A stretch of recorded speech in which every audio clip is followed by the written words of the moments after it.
Ok. Ah ça est bizarre. C'est fou. Hello mes amours. Aujourd'hui je suis trop contente de vous retrouver pour une nouvelle vidéo, un nouvel épisode du No Heshma Club avec Lioun. Aujourd'hui on va parler de mon adoption, donc je vais faire un petit témoignage. Aujourd'hui on va parler de l'adoption et de tout ce qu'il y a autour, et surtout elle va vous raconter son histoire de fou, parce que quand j'ai eu Lioun au téléphone la première fois, quand tu m'as envoyé un mail, j'étais choquée, enfin genre j'étais ouais quand même choquée par ce que tu m'as raconté. Donc let's go, c'est parti, on commence directement. Comme d'hab, n'oublie pas de liker au maximum pour m'encourager, mets-moi un petit commentaire si tu veux réagir à ce qu'a dit Lioun, si tu veux me laisser un message, ou si tu veux même laisser un message à Lioun, tu peux l'écrire dans les commentaires, tu verras de toute façon. Abonne-toi à ma chaîne, mets la petite cloche pour ne rien louper, et c'est parti pour la vidéo.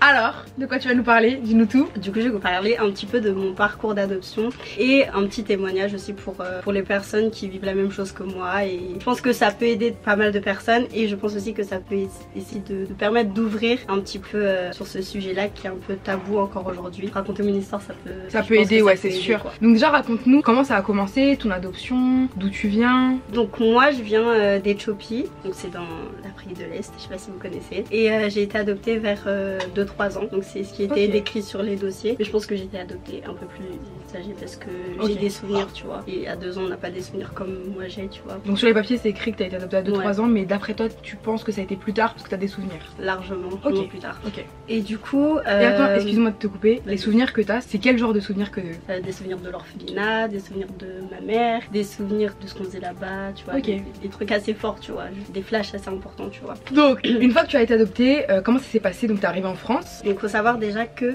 j'ai été adoptée, et sur mon dossier il y avait écrit que mon père était décédé, donc il a été tué par un soldat, parce que c'était la guerre civile, etc. Et que ma mère elle était morte, enfin elle a eu une mort un peu étrange, enfin elle a eu une maladie un peu incurable, et que peu après ma naissance elle est décédée quoi. Donc c'est ce qu'il y avait décrit officiellement dans mon dossier. Sur ton dossier, ok. Donc j'ai pris l'avion, je suis arrivée en France. Bizarrement je me souviens très bien de l'avion, c'était un traumatisme, genre je me souviens comme si c'était hier, tu vois. Et quand je suis arrivée je voulais pas sortir de l'avion. Tu voulais pas sortir de l'avion? Non, je criais, je pleurais, etc. Et genre je voyais, tu vois, il y avait des couples, à chaque couple blanc ils avaient un enfant, tu vois, à eux entre guillemets. C'est bizarre à dire, ouais, je vois ce que tu veux dire. Et moi je savais pas forcément qui c'était, enfin on nous avait pas forcément préparé. En tout cas j'ai pas de souvenir du fait qu'on nous ait préparé. On t'a pas préparé à être mise dans une famille, sortir du pays, on t'a pas préparé. Exactement. Donc ça a été assez traumatisant. Exactement. Et du coup quand j'ai vu ces 2 personnes blanches qui sont devenues mes parents après, je l'ai su comme ça. Je voulais pas aller avec eux parce que pour moi c'était des personnes, tu vois, genre je savais même pas qu'on était en France carrément, mais genre c'était juste des blancs, tu vois. Et moi je voulais pas aller avec eux parce que quoi faire, tu vois ce que je veux dire. Du coup je criais, je pleurais, etc. Mais bref, j'avais pas le choix. Donc c'est parti, ils m'ont emmené dans la voiture. Du coup j'ai grandi au Mans, donc j'ai fait ma petite vie là-bas, etc. Faut savoir que quand j'étais enfant, j'ai toujours vécu comme si, enfin encore aujourd'hui un peu maintenant, j'ai toujours vécu comme si j'étais un peu spectatrice de ma vie, genre. Déjà quand j'étais petite, quand je suis arrivée en maternelle, je suis arrivée, j'étais grave à l'écart avec la maîtresse, avec les enfants, etc. Parce que la maîtresse elle a appelé mes parents, elle a dit mais c'est bizarre, Kenza elle va pas avec les autres enfants, elle reste toujours dans son coin, etc. Mais parce que c'était pas mon monde, tu vois, enfin d'un jour ou l'autre j'ai eu un choc culturel, de tout en fait, enfin, genre la langue, la culture, les gens, ma famille, tu vois, je voyais plus personne, et du coup ça m'a hyper marqué. J'étais toujours hyper isolée et j'ai développé en fait cet attrait là chez moi, tu vois. Je suis devenue ce genre de personne, je sais pas si ça a vraiment joué, mais je sais que ça a fortement contribué, tu vois. Et je suis devenue ce genre de personne très introvertie en même temps, et qui laisse beaucoup la place aux autres. Quand je suis dans un groupe, etc., je vais jamais prendre la parole, je vais toujours laisser les autres parler, raconter leur vie, raconter leurs trucs. Moi je serais juste là à écouter, à observer, tu vois. Et ça a toujours été comme ça, enfin le début de ma vie a commencé comme ça, et donc voilà. Ah oui, petite anecdote, j'aimais pas les dortoirs aussi en maternelle parce que ça me faisait penser à l'orphelinat. Ok. Et du coup je voulais pas faire la sieste, etc. Et donc voilà, c'est une petite anecdote comme ça. Sinon avec tes parents biologiques, comment ça s'est passé? Quels ont été tes ressentis, etc. quand t'es arrivée en France et que t'as commencé du coup à grandir avec eux? Genre ça s'est plutôt bien passé, on va dire entre guillemets. Genre à part au tout début, je voulais pas être avec eux, mais au fur et à mesure, enfin tu vois, ils ont essayé de me donner à manger au tout début, et pendant 3 jours j'ai pas mangé parce que pour moi c'était des étrangers qui voulaient me donner de la nourriture. En plus je connaissais même pas la nourriture qu'ils voulaient me transmettre, etc. Et je comprenais pas, tu vois, enfin tu sais, j'étais dans l'incompréhension et j'étais petite et j'étais perdue de fou, tu vois. Du coup j'ai pas mangé pendant 3 jours, et ils ont forcé, ils ont trouvé des techniques, des trucs, enfin ils ont pas forcé, mais genre ils ont essayé de trouver des techniques pour me nourrir, etc. parce que c'est important quand même, et au final ça a marché. Après j'ai compris petit à à petit qu'ils voulaient pas forcément mon mal, tu vois, et que c'était pas forcément des gens mauvais. Du coup j'ai commencé à m'ouvrir un petit peu, puis après ça s'est fait, tu vois, quand j'étais enfant, ça s'est fait naturellement, etc. Après j'ai toujours été une toute petite fille, genre introvertie, mais par contre j'ai toujours aimé faire rire, j'ai toujours aimé, c'est un peu la partie que je cachais. J'étais drôle, je courais partout pour un peu cacher, tu vois, cette sensibilité. Ce parcours. Ouais, voilà, c'est ça. Donc t'as toujours su que t'étais adoptée? Ouais. Est-ce que tu te poses des questions en grandissant de tes parents biologiques, de tout ça? En vrai, quand t'es adopté, c'est pas juste une situation et puis après ça passe. Genre c'est vraiment, ça fait partie de ton identité et ça te suit toute ta vie et tu dois tout construire avec ça et te développer avec ça, et aussi jongler avec le fait que t'as des blessures, tu dois les guérir, tu essaies de dealer avec ça, et c'est pas juste c'est un petit événement qui arrive et puis après c'est bon, t'oublies, genre non, tu vis littéralement avec ça, c'est ton identité. Quand j'étais toute petite, je sais que j'étais pas en recherche, en fait j'en parlais jamais à mes parents, mais je sais que des fois je faisais des petites remarques. Par exemple, un spectacle de danse, c'était avec ma mère et tout, il y avait un costume qu'une dame a porté, c'était une longue robe blanche et tout, et à ma mère adoptive je disais ah c'est marrant, ma mère en Éthiopie elle avait ça, tu vois, je faisais des petites allusions qui pour moi étaient normales, tu vois, et ma mère elle disait oui mais tu te rappelles que c'est moi ta mère en France et tout, etc. Des petits trucs comme ça. C'est pas que je cherchais forcément, c'est juste que je sais pas, ça sortait naturellement, quoi, ouais. Je me rappelais et du coup je le disais et tout. Vient le jour, comme tu m'as dit, où tu retrouves ton dossier d'adoption, c'est ça? T'avais quel âge? Comment ça s'est passé? Pourquoi t'as recherché ce dossier là? Qu'est-ce que tu as trouvé? Du coup le dossier d'adoption je l'ai jamais demandé à mes parents parce que j'ai pas une relation, je vais pas beaucoup parler pardon de mes parents adoptifs parce que je trouve que au final ça les concerne pas directement, tu vois, c'est moi la personne concernée, donc je vais plus parler de moi et mon point de vue, etc. J'ai jamais osé demander à mes parents adoptifs le dossier parce que je sais pas, par peur peut-être, tu vois. Peur de les blesser? Je sais pas, je voulais déjà découvrir moi-même ce qu'il y avait à l'intérieur, tu vois, qu'ils disent que c'est pas le moment ou qu'ils m'en empêchent, tu vois, j'en sais rien. J'avais peur, tu vois. Et du coup un soir j'ai fouillé dans leur bureau et tout, j'ai pris le dossier et je suis allée regarder dans ma chambre, etc.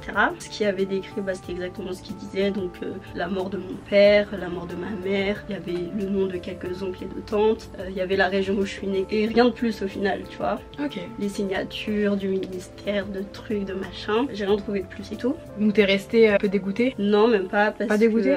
que j'ai rien trouvé de plus dans ce dossier là, mais juste avant ça j'ai été en Éthiopie. Ok, donc t'as fait le voyage. Voilà, en 2017 avec mes parents adoptifs. C'est tes parents adoptifs qui ont décidé ou c'est toi qui voulais? En gros, je voyais une psy à cette époque là, elle en avait parlé avec mes parents, elle leur avait suggéré de faire un voyage, pour peut-être que ça me guérisse ou je sais pas quoi. Et du coup on y est allé, c'est là que j'ai appris que j'avais des frères biologiques. T'as appris que t'avais des frères biologiques, et ce que t'as oublié de dire mais que tu m'avais dit au téléphone, c'est que t'as toujours su en toi que t'avais des frères, genre t'avais toujours ce pressentiment que t'avais des frères, et là t'arrives en Éthiopie et en fait bah tu vois que t'as vraiment des frères. Ouais. Ça a dû être ouf ça. Ouais, c'est incroyable. Du coup j'ai 3 frères, donc j'en ai vu qu'un pour le moment, un très grand. Déjà c'était un peu ouf, mais au début on savait pas trop où j'étais née. Donc j'étais dans la région, mais j'étais dans un endroit qui s'appelait Mizan Tefeli. On était dans un hôtel, etc. Notre guide pendant le voyage, il demande aux gens avec mes parents ouais, est-ce que vous connaissez ces personnes-là? Du coup les personnes qui étaient écrites sur le dossier, tu vois. Et c'était des oncles et des tantes, et pour savoir à peu près s'ils étaient à peu près au bon endroit, si les gens connaissent, etc. Et on n'était pas encore dans la ville. Du coup les gens disent non, non, non, ils demandent au policier, le policier il dit non, je connais pas et tout. Mais le monsieur derrière il dit mais moi je connais et tout, c'était mes voisins, j'ai grandi avec eux et tout. Du coup je vous emmène demain matin à 8h. Du coup nous au début on est un peu, tu vois, un peu réticents, on se dit mais ça se trouve il ment, genre je sais pas. Qu'on y va quand même, au final on avait rien à perdre. Le lendemain matin 8h on est là avec notre 4x4 et tout. Enfin on avait un chauffeur avec nous pendant tout le voyage, en fait on avait un chauffeur et un guide. Ok. Et du coup le lendemain matin on est là avec notre 4x4 et tout. On va dans la ville de Tepi, du coup elle s'appelle. On arrive et tout, il y a une espèce de barrière où on peut pas passer entre guillemets pour entrer dans la ville. Il y a un policier qui arrive et du coup il me regarde, il dit mais toi je te reconnais, genre enfin t'as la même tête que ton père. Moi je me dis mais de quoi il me parle, genre je le connais pas, je l'ai jamais vu, enfin qu'est-ce qu'il veut. J'y prête pas trop attention et tout, mais on commence à marcher dans une espèce de préfecture mairie en gros. Ok. Pour signer des papiers pour autorisation de circulation, tu vois. Oui. Le monsieur il nous dit mais j'étais un ami proche de ton père. Du coup le guide, vu qu'il était méfiant aussi, il dit bah vas-y si t'es un ami de son père, vas-y cite-nous, dis-nous son prénom à son père, dis comment elle s'appelle, etc. Il dit oui bah son père c'est machin machin, elle c'est machin machin. Et il trouve tout genre. Il trouve tout. Et également les noms qu'il y avait des oncles et tantes qui étaient sur le dossier. Sur le dossier, ok, donc là t'es sûr que le policier il dit vrai. C'était vraiment vrai, tu vois. Il nous dit bah si vous voulez on va voir sa famille, on va à l'endroit où elle est, on va voir tout le monde. Et aussi du coup bah le monsieur qui nous avait dit je connais votre famille et tout, je vous emmène demain matin, du coup il a eu raison aussi, tu vois. Et oui, il t'emmenait vraiment voir sa famille. Exactement. Okay. Et là on arrive dans un espèce de petit... plein de petites huttes et en gros il y a plein de petits toucous un peu sous forme de rond, tu vois. Du coup là il y a tous les gens de... Enfin, c'est un peu un village dans une ville, tu vois. Et en fait c'était ma tribu. Ok. On a chacun des tribus, etc. Là il y a tous les enfants et tout qui viennent, il y a tout le monde, en fait tout le monde savait que genre j'étais la fille de France qui était revenue, tu vois. Il y avait vraiment beaucoup d'informations à assimiler, tu vois. Du coup je comprends pas trop. Et tu sais ça faisait beaucoup, enfin depuis le premier jour en fait où j'étais en Éthiopie. Enfin je revivais un peu mon enfance, je me rappelais, il y avait des souvenirs qui revenaient. Et du coup là ça faisait un trop plein, du coup je commence à pleurer, je comprends rien et tout. Il y a un enfant du village qui me tend une chaise et genre là il y a plein de gens qui viennent me faire des câlins, des bisous, qui sont tous en pleurs, etc. Qui crient genre en mode, je sais pas ce qu'ils disent, mais genre en mode, genre ils étaient hyper contents que je sois de retour et tout. Je savais pas qui c'était hein, mais genre ils étaient trop contents et tout. Et là le guide il dit donc là c'est son oncle. Genre tout le monde commence à s'écarter un peu comme dans les films, tu vois. Tout le monde commence à s'écarter. Là il y a un vieux monsieur et tout qui arrive, genre il me fait un câlin, etc. Après là ils disent là c'est ta tante, pareil, genre elle me fait un câlin. Là c'est ta cousine, elle me fait un câlin. Donc là d'un coup tu découvres plein de familles biologiques en fait. Exactement. Que je vois tout le monde, je commence à pleurer. Limite genre à chaque fois on me citait un autre nom, je sais pas quoi. Je comprenais rien, je voulais juste pleurer, tu vois, genre vraiment. Et à un moment donné du coup on rentre dans un tout cool, on se met tous en rond, on parle entre nous, etc. Donc déjà je commence à me remettre de tout ça. Et là je vois un gars qui arrive, il me calcule pas, tu vois, il rentre. Et là dès que je le vois, tu vois, mon cœur il s'accélère de fou. Alors que tu vois, je l'ai jamais vu de ma vie. Et mon cœur il s'accélère de fou, je commence à pleurer. Et genre je cours vers lui et je lui saute dans les bras, tu vois ce que je veux dire. Parce qu'en fait, genre mon cerveau il avait capté qui c'était. Ton inconscient savait, mais genre toi ton conscient savait pas vraiment. Ouais, j'avais totalement oublié qui c'était. Et c'était qui finalement? C'était mon frère. C'était ton frère. C'était mon grand frère. Je l'ai vu, j'ai su qui c'était. Alors que, tu vois, genre 2 secondes avant, j'étais tranquille en train de me remettre de mes émotions et tout. Je cours vers lui, je lui fais un gros câlin. Et lui, au début, je crois il est surpris, tu vois. Et après, il capte. Et il y a le guide qui dit ouais, ton oncle là, il est en train de dire que c'est ton frère. Et genre, je dis mais je sais en fait. Enfin, il n'y a pas besoin de me dire, j'étais au courant, tu vois. Et du coup, c'est comme ça que j'ai rencontré mon grand frère. Et j'en ai deux, enfin, j'en ai un autre et un plus petit, mais je les ai pas encore vus. Et tu comptes les rencontrer? J'aimerais bien. Est-ce que t'as posé des questions par rapport à tes parents biologiques? Enfin, tu vois, l'adoption, c'est un sujet un peu tabou dans ma famille biologique. Enfin, personne ne sait vraiment ce que c'est, personne ne sait vraiment où ils m'ont emmené, personne ne sait. Enfin, tu vois, c'est hyper flou. Eux-mêmes, ils ont pas les réponses. Tu vois, c'est quelque chose de vraiment flou, tu vois. Et du coup, j'ai demandé, genre, mon oncle, il m'a dit, ouais. Enfin, il parlait à mes parents adoptifs et il disait, ouais, je me suis toujours demandé où elle était cette petite fille. Et Dieu merci, elle est entre de bonnes mains, etc. Merci, elle est dans un pays développé, machin. Tu vois, il y a toujours ce côté où on sait pas où elle est. Et du coup j'ai demandé à mon frère. Mon frère il m'a dit que un jour il était, tu vois, il avait 7 ans à ce moment-là. Moi j'étais très petite du coup. Il m'avait dans les bras, etc. Et il m'a dit ouais, je sais pas ce qui s'est passé, mais en tout cas je t'avais dans les bras et tout. Il y a une dame qui est venue te prendre de mes bras. Après je t'ai plus jamais revue. Genre au moment même où il me l'a dit, j'étais pas aussi conscientisée que maintenant. Au jour d'aujourd'hui, tu vois, ça fait un peu sens. Je me dis mais c'est bizarre, tu vois, la situation elle est bizarre. L'événement il a été un peu bizarre, genre, tu vois ce que je veux dire, et que c'est pas censé être quelque chose de forcément normal. Et du coup alors tes parents étaient vraiment morts, enfin tes parents biologiques étaient vraiment morts comme il était écrit sur ton dossier? Donc du coup sur mon dossier, comme je t'ai dit, il y avait écrit que mon père il était mort à la guerre, tu vois. Donc ça c'est vraiment vrai. Et il se trouve que 2 ans après, quand je suis revenue d'Éthiopie, j'avais fait un dessin.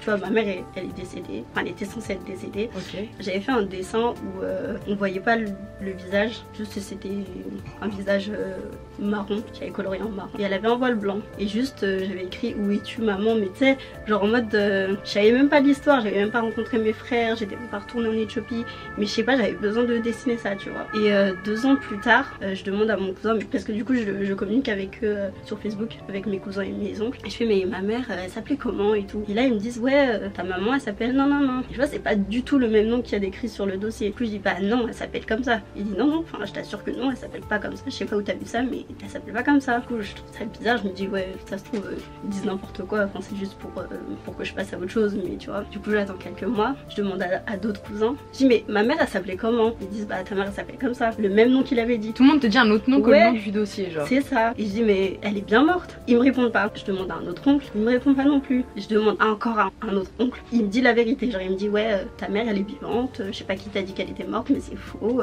ta mère elle a eu 3 enfants, c'est toi, nanana, il cite le nom de mes frères. Du coup je comprends pas. Il me précise ouais dis-le à personne, mais ta mère elle est vraiment vivante tu vois. Alors, faut pas que tu le dises mais ta mère elle est vivante et enfin je vis dans le même village qu'elle, enfin dans le même village où j'ai été mais...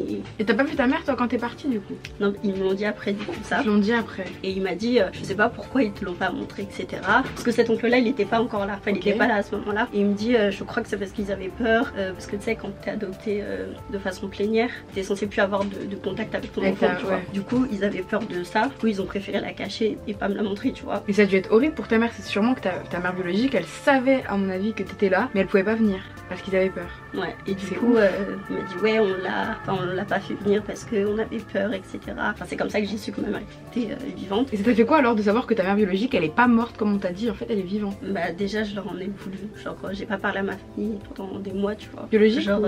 adoptive parce que biologique ils en savent rien de toute façon. Tu n'as pas parlé à ta famille pendant des mois? Je comprends. Ma famille biologique j'en ai pas parlé. Déjà quand je l'ai appris j'étais toute seule dans mon appartement et je l'ai caché pendant un an tu vois à ma famille adoptive. J'en ai pas parlé, j'en ai parlé à personne, même pas à mes amis et tout. Enfin j'ai fait des crises d'angoisse, des trucs, des machins, je mangeais plus etc. Parce que tu vois c'était une nouvelle mais genre... Et une nouvelle de ouf en fait. Tu vois. Toute ta vie tu penses que ta mère biologique elle est morte et jusqu'à qu'en fait non. C'était grave un choc, genre, je préférais croire qu'elle était morte et c'était plus facile pour moi tu vois. Et en fait non, enfin c'était pas plus facile parce que mon corps il parlait à ma place, enfin, faisait semblant que tout allait bien alors que je maigrissais de ouf. J'arrivais plus à passer mes journées seule, j'avais toujours besoin de quelqu'un, de compagnie etc. Genre j'ai relativisé, je me suis dit bah enfin on voit le bon côté des choses, genre t'as retrouvé ta mère, t'as retrouvé ta famille, ils te veulent que du bien parce que vraiment j'ai une famille biologique qui est vraiment adorable, genre elle est vraiment hyper bienveillante parce que toujours on fait croire que, enfin il y a des familles où c'est comme ça mais où ils reviennent pour l'argent, pour machin, alors que moi pas du tout, enfin ils sont toujours là oui finis tes études, continue, tu reviens nous voir que quand t'auras fait ça, etc. Genre, ils sont vraiment à me pousser, à me motiver, etc. Jamais ils m'ont parlé d'histoire d'argent, tu vois. Mais je leur ai pas parlé parce que je leur en ai voulu tu vois, de m'avoir caché ça, tu vois. Et au final, je les comprends un peu parce qu'au final, eux-mêmes, ils avaient peur, tu vois, je pense de tout ce qui est gouvernement, je pense de tout ce qui est loi, etc. Et du coup, d'un côté, je les ai compris et je me suis dit, vas-y, c'est quoi, tu vas pardonner. Et je me suis dit, c'est l'occasion, tu vois, de renouer avec eux, de renouer avec ta mère, d'accepter ça et de vivre avec tout ça, tu vois. Et du coup, j'ai reçu des photos de ma mère parce que du coup elle a pas de téléphone, elle a pas Facebook. Et son frère, du coup mon oncle avec lequel je parle, lui il a été à l'école, il parle anglais etc. C'est avec lui que tu vois je parle. Et du coup il a montré des photos de moi et ma mère. Elle a pleuré de ouf, genre elle croyait qu'elle allait jamais me revoir un jour etc. Elle se ressentait renaître et tout. Il me disait ouais depuis que t'es plus là elle faisait que pleurer etc. Là elle pleure de joie et tout machin. Et du coup ça m'a fait bizarre parce que je me suis dit mais genre tu vois en vrai dans ma vie je me suis souvent un peu sentie pas forcément pas aimée tu vois, parce que je sais que j'ai toujours été aimée, genre j'avais toujours ce truc où quand t'es adopté, être redevable, légitimité, etc. Et au final, avec ma famille biologique, on m'aimait quand même, tu vois ce que je veux dire? Genre on m'aimait pour qui j'étais, pour ma personne, pour ce que je représentais, pour qui j'étais, tu vois. Et genre ça, je sais pas comment expliquer, mais quand je suis retournée là-bas, genre tout le monde me faisait des câlins, genre je sais pas comment expliquer. Là je me suis dit, ah ouais, donc là vraiment je suis aimée, tu vois ce que je veux dire? Je sais pas si déjà à ta place. Ouais voilà, c'est... Tu voudrais voir ta mère biologique en vrai? J'aimerais bien la voir cet été. Cet été? Tu m'en diras des nouvelles hein. T'inquiète pas. Mais le truc de ouf de en fait toute ta vie penser que ta mère biologique est morte et qu'elle a un prénom et en fait te rendre compte qu'elle est vivante et qu'elle a un autre prénom qui a rien à voir quoi. Exactement. C'est ouf. Et aujourd'hui par rapport à toute cette histoire tu te sens comment? T'es en paix avec ça? Je pense que je serai jamais vraiment en paix. Il faut juste accepter que des fois ça ira, des fois ça ira moins bien. C'est ta vie tu vois, enfin c'est normal que ce genre de... C'est pas une vie ordinaire, genre c'est normal que des fois ça aille, des fois ça aille pas. Je pense que je serai jamais guérie mais tu vois je commence à accepter ma vie et j'essaie de me poser moins de questions parce que à force de se poser des questions bah au final tu vis plus tu vois, à force de se dire pardon oui mais pourquoi j'étais adoptée, mais pourquoi ils ont dit qu'elle était pas morte et pourquoi eux ils savent pas et pourquoi je saurais jamais rien, au final tu vis plus genre. Mais il faut pas juste vivre que pour ça, genre faut pas juste vivre en se disant que enfin t'es plus qu'une personne adoptée, on a tous une personnalité, on a des qualités, on a des choses à apporter aux autres et on n'est pas juste des personnes adoptées genre. Bah c'est sûr clairement. Et tu aurais quoi comme conseil à donner pour quelqu'un qui est adopté et qui se pose des questions, qui sont pas forcément à sa place? Bah déjà ne pas hésiter à en parler. Faut se dire qu'en fait il y a toujours des personnes qui nous ressemblent sur terre, il y a vraiment toujours quelqu'un qui vous ressemble. Et si c'est pas à vos parents, si vous n'êtes pas trop à l'aise de parler avec vos parents adoptifs, vous avez le droit, vous n'êtes pas redevable de quoi que ce soit, c'est pas vous qui avez demandé ça, vous avez le droit de pas vous entendre avec vos parents adoptifs, c'est pas vous qui avez choisi ça, vous êtes redevable de personne. Et si ça se passe bien, tant mieux pour vous franchement. Et voilà, mais toujours en parler à quelqu'un en tout cas. cas. Et maintenant il y a de plus en plus de comptes où on en parle, il y a beaucoup plus de sujets sur l'adoption qui sont ouverts, même s'il n'y en a pas assez je trouve. Voilà, et si vous voulez en parler, bien évidemment moi je suis là. Je mettrai ton Insta à l'écran et je le mettrai aussi en description si vous voulez discuter ou voilà. Et ça avec grand plaisir parce que en vrai j'aurais trop aimé moi qu'il y ait une personne genre étant enfant tu vois qui me guide, qui me rassure et qui me dise que tout va bien, que je suis pas bizarre ou que donc, voilà. Ok bah merci beaucoup, ça aurait été un sacré épisode plein d'émotions. J'aurais été archi contente de t'avoir aujourd'hui, merci d'être venue. Et j'espère que l'épisode vous aura plu. Je vous mettrai tous ces réseaux en description. Comme d'hab, n'oubliez pas de liker au max pour m'encourager. Mettez-moi un petit commentaire pour discuter avec moi ou avec elle, pour réagir à la vidéo, etc. Abonnez-toi à ma chaîne, mets la cloche pour ne rien louper. Et voilà, je vous mets vraiment tout en description. Et on vous fait des gros bisous.